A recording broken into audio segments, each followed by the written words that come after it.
Marky Billson, Tri-City Sports Now. Hey, want to remind everybody, usually we talk on Fridays to Jerry Bonkowski, but unfortunately he has said there's been a family circumstance with him. Hopefully everything works out here, and he could not make the 1 o'clock arrangement today. Love talking to him. We'll try Monday at 1, but yeah, family obviously comes first. So, wait a minute. Of course, I'd like to think that you're my family. Even though I call you peasants. Marky Billson here, 1420 WEMB Sports Radio. That's just sort of a Roddy Piper thing, okay? And, don't take it. That sort of, hello, peasants. That one. Get a guy in the background in a bolero cowboy hat wearing a bear vest and all that. I may need it if I continue, Align with Matt Hayes with your opinion, and you may need a bodyguard, Billson. Okay, there you are. Tri-City Sports Now. 12 Alabama players, by the way, on the preseason SEC team. Tua leads them. I mean, obviously, who else were you going to pick as a quarterback? But, that was the way that went. Let's go and talk a little bit about the ACC media days. And, Dabo Swinney, he's not the quote, but since he's the national championship coach and he makes a lot of money, and, well, he is one of the figures of college football, one of the bigger ones. He gets a lot of mic time. And here's what Dabo Swinney had to say about the Clemson Tigers. Are they getting complacent? SEC media days, the Tide could barely admit that they lost the title game, let alone by 4 touchdowns. So, what does Clemson have to prove after a national title, their second in 3 years? It's always about what's next. And, you got to show up every year with something to prove. And so that sense of urgency, we create that all the time. And it's in our off season, our strength conditioning program, the way we practice, the way we meet and message with our team. So for us, that's what we do. You'd call them Big Brother, but then again, they lost the Gamecocks in 1984. Just kind of business as usual for us, to be honest with you. It's just what we do every year. We've had 8, 10+ win seasons in a row. We've been very consistent, and the reason for that is we start over. We don't. You heard these guys talk about it. We don't carry anything over. It's a new team. There's new challenges. You got to redevelop the leadership, reinstall the core values. I'll start my meetings tomorrow with the coaches. We'll have 5 days. And even though we've all been together for a long time, when we meet tomorrow, it's as if we all just showed up and met each other for the first time. A quarter of the team is always brand new. Here's his thoughts on the players that the Clemson Tigers have brought in. God has blessed us with an amazing journey, a great group of people, a group of young men that have chosen to come in and buy in and believe. I can be the greatest coach in the world, but if the players don't buy in and don't believe, it's not going to work. And so we've had a bunch of selfless players and staff that have bought into the philosophy of the program and how we do things, and it's been a great journey. I apologize. That was coach speak. Well, but then again, someone's going to blame me for say right now, well, you just played 3 Clemson quotes and you were watching on our 1420 WEMB Sports Radio Facebook page. You're going to say, you have a purple shirt on. Maybe I do need an orange shirt. I can maintain my objectivity if I have an orange shirt. Orange is actually my favorite color. And anyway, but I have a purple one. I refuse to suggest, however, that purple is a Clemson color. I know that they, for the last 30 years, have been telling everybody that, but, Danny Ford era, that would have been blasphemous and all that. Of course, there are those that say that Clemson did many blasphemous things during the Danny Ford era.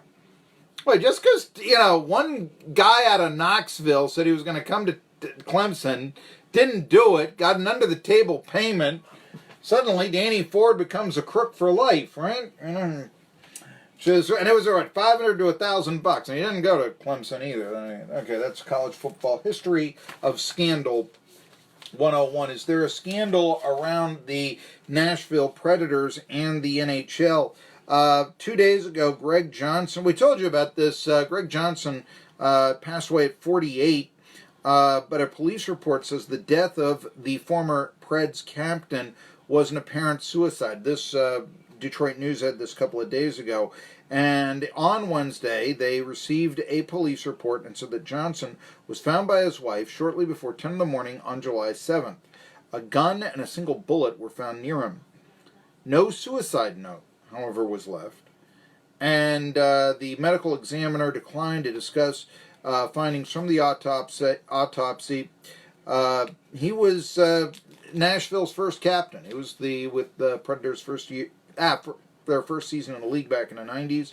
Also played for the Red Wings, Penguins, and Blackhawks, 12-year career. And, you know, there are people that remember, for instance, Junior Seau's suicide. And a lot of people, it's a contact sport. Maybe you don't think quite of the head-to-head collision. Hey, they're wearing helmets, all of that.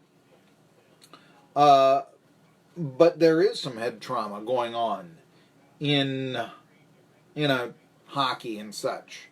And you just wonder.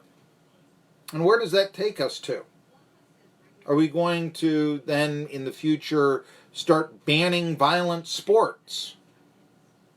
There's been calls to ban boxing, and I would say that until boxing is banned, that won't happen. I think instead we'll see things like the Vices helmet and, try to make the sports as safe as they possibly can that have contact. I actually think people want contact sports. I mean, just the idea of, my physical body and all this. I mean, we're attracted to attractive people, the physical body. Now the body will beat you. Yes, physically. Maybe it's by fighting. Maybe it's by tackling. Maybe it's by checking you into the boards. But, you can see where that's sort of a human, snarky to say, to put it mild, aspect of human life. But I can see it. And so that's why we enjoy these competitive sports more than, say, or maybe not more than, but in addition to sports that maybe don't have the contact. Track and field, for instance. Or baseball. I mean, sure, you can run into a wall, or your hands are going to sting, or maybe you're going to have a collision at second base trying to break up the double play, something like that, but it's not really a quote-unquote contact sport. Same thing with basketball. Sure, you're throwing bows underneath the bucket and all of that, but it's not necessarily, you do it and you're supposed to get a foul. It's supposed to be against the rules. So, regardless, and I see that, you wonder. I mean, there hasn't been, it has his, the autopsy, no one is talking about CTE yet and all of that, but there have been, you just start to wonder. And it does seem like there's been this tragedy of so many players in contact sports that have been committing suicide. And it's a sad thing, very much so.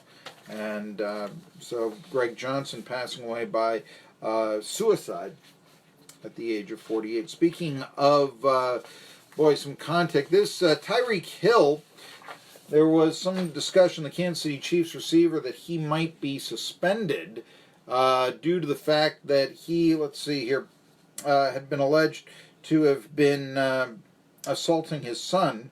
And the NFL had a 4-month investigation looking into primarily the well-being of the child for Tyreek Hill. So, okay, that's... however, the NFL has said that their understanding is that the child is safe, and the child's ongoing care is being directed and monitored by the Johnson County District Court and Johnson County Department for Children and Families. That's not Johnson County, Tennessee, but that's the county that Hill's son is in. And the NFL says, in conducting our investigation, we've taken great care to ensure that we do not interfere with the county's proceedings or compromise the privacy or welfare of the child in any way. Info developed in the court proceeding is confidential, blah, blah, blah. What it means, they didn't have enough evidence to suspend him. Well, if you're a Chiefs fan and you want your team to win the Super Bowl this year for the first time since 1970, 69 season, and that means that you have Pat Mahomes has one of his receivers to throw to. So there you are. Some of you may have thought that this could have happened like what happened to Adrian Peterson. You remember that with the incident with the switch and, abuse that way, and he was suspended for it. But Tyreek Hill, basically not enough evidence to suspend him. So that's one of the cases there. I want to talk about baseball when we come back.